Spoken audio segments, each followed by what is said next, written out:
And Aardvarks, writes Dr. Nora Weyer, an expert in wildlife conservation physiology at Wits University here in Johannesburg, she says notoriously elusive nocturnal mammals. They generally hide in their underground burrows during the day and emerge at night to feed exclusively on ants and termites, all well and good.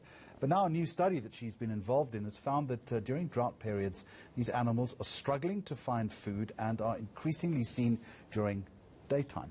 The author joins me now on Wednesday lunchtime. Doctor, good afternoon to you. So why then is this of a concern to wildlife enthusiasts?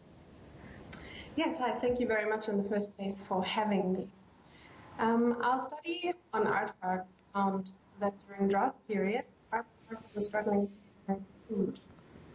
It was difficult for them to maintain their area and stay warm during the nights. So we found that they shifted their active time to the day. Unfortunately, some of the aardvarks died from starvation because they weren't able to find food during droughts.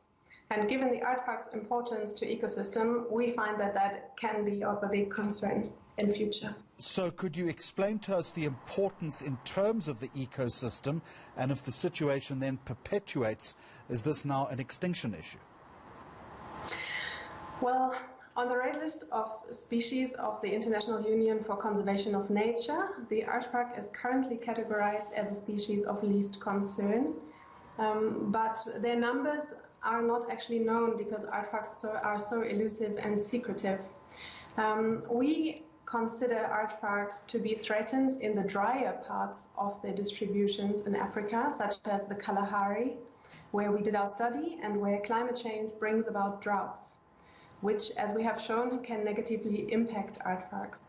And the disappearance of aardvarks from these ecosystems could have devastating consequences on many other animals which rely on aardvarks' burrows as shelter from extreme heat or extreme cold, from predators, and to raise their young. And we know of dozens of mammals that use aardvark burrows, for example, pangolins, which are endangered, bat-eared foxes, porcupines, warthogs, but also many birds and even reptiles use aardvark burrows.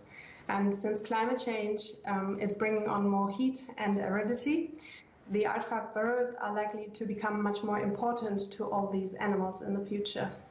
So just a final question to you then. If the situation can be reversed, what needs to happen? And if that is happening, whatever it is, has there been any response?